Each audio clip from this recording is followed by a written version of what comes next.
सबसे पहले जितने साथी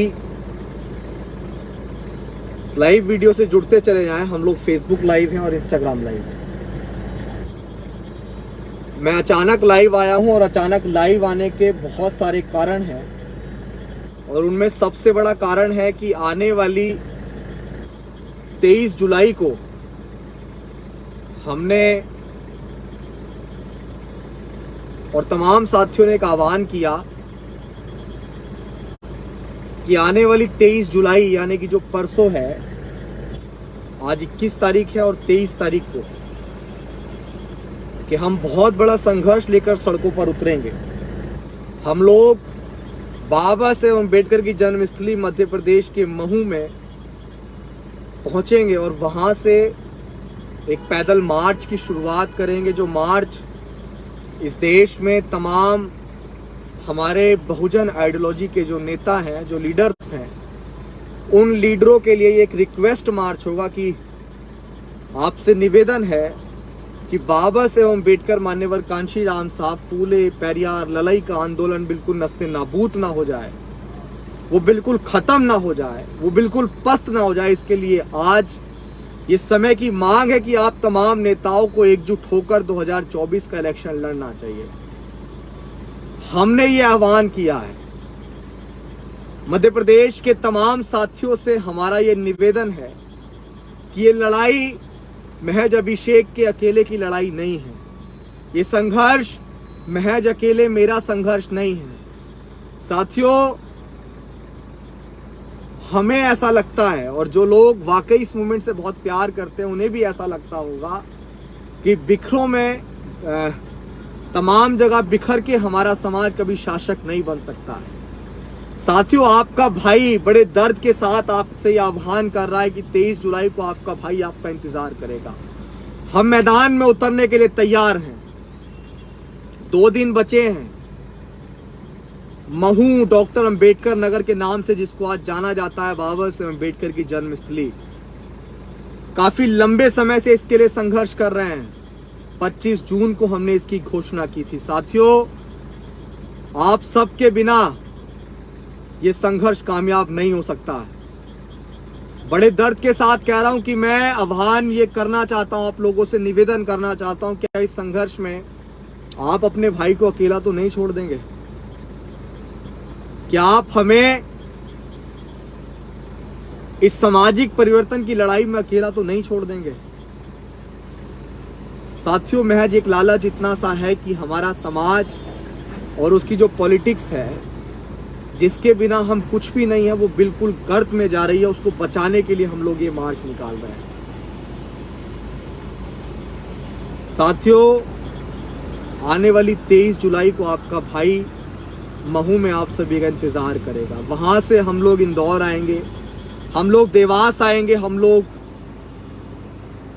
भोपाल आएंगे, हम लोग खुरई आएंगे, हम लोग ललितपुर आएंगे, हम लोग झांसी आएंगे, हम लोग डबरा आएंगे, हम लोग विदिशा आएंगे, हम लोग ग्वालियर आएंगे, हम लोग मुरैना आएंगे, हम लोग आगरा आएंगे, हम लोग धौलपुर आएंगे। ये बड़ा संघर्ष है साथियों, आप सबके बिना कामयाब नहीं होगा।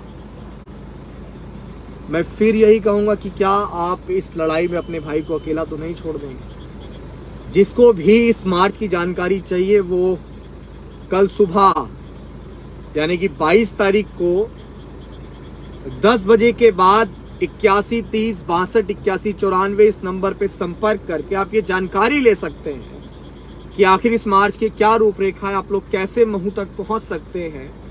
कल सुबह 10 बजे हमारी बैकबोन कोई मजबूत नहीं है, किसी बहुत बड़े सामाजिक या पॉलिटिकल लीडर के द्वारा इस मार्च को नहीं निकलवाया जा रहा है। ये समाज का मार्च है और मुझे लगता है कि समाज को इसका सहयोग करना चाहिए। अभिषेक को इलेक्शन नहीं लड़ना है, अभिषेक को चुनाव नहीं लड़ना है।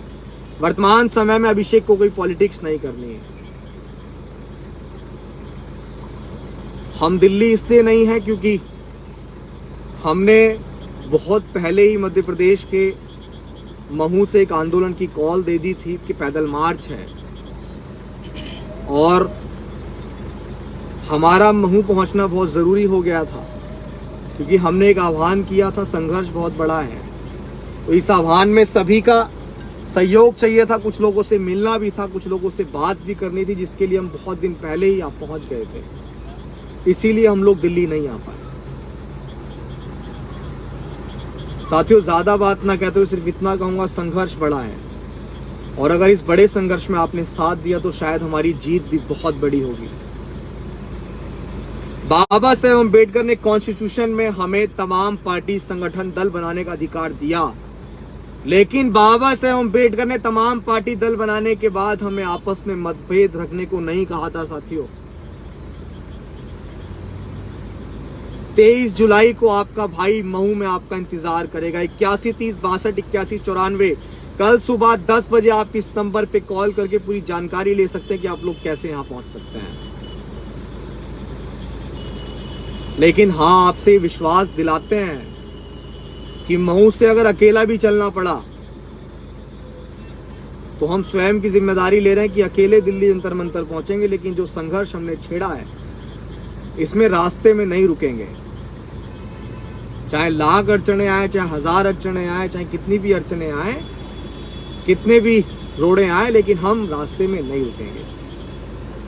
मैं हमेशा से कहता हूं कि SC ST OBC माइनॉरिटी 85% वो तबका जिसे इस देश का शासक होना चाहिए था, वो आज कैसी स्थिति में है। मैंने फिर कहा था कि क्या हम लोग दोबारा किसी रोहित वेमुला का इंतजार कर रहे हैं? क्या हम फिर से किसी पायल तड़वी का इंतजार कर रहे हैं? क्या हम फिर से बहन मनीषा वाल्मीकि के साथ जो हुआ उसका इंतजार कर रहे हैं? क्या हम फिर से जितेंद्र मेघवाल का इंतजार कर रहे हैं जिसकी मूंछ रखने पर हत्या कर दी गई? क्या हम फिर से इंद्र मेघवाल, उस 9 साल के मासूम के साथ जो घटनाक्रम हुआ, क्या हम उसका इंतजार कर रहे हैं? साथियों, शायद जब तक हम लोग सत्ता में स्थापित नहीं होंगे, हम लोग पहले सत्ता में स्थापित होने के लिए सामाजिक परिवर्तन करना पड़ेगा कि हमारा भाई किसी भी पार्टी में है, किसी भी संगठन में है, किसी भी दल में है, ये अधिकार कॉन्स्टिट्यूशन ने उसे दिया और उसे बखूबी निभाना चाहिए। लेकिन बाबा साहब अम्बेडकर ने तो एक बात और कही थी साथियों। बाबा साहब अम्बेडकर ने कहा था कि आपस में मतभेद मत रखना, आपस में एकजुट रखना। ये लड़ाई समाज को एक करने की है। SC ST OBC माइनॉरिटी, सबसे पहले तो किसी भी आंदोलन, किसी भी पार्टी, किसी भी संगठन की नींव कार्यकर्ता होता है।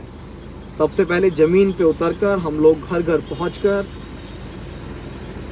अपने SC ST OBC माइनॉरिटी के भाइयों से मिलेंगे और उसके बाद निवेदन करेंगे कि आप किसी भी पार्टी में आप साथ आइए और आइए मिलकर अपने नेताओं से रिक्वेस्ट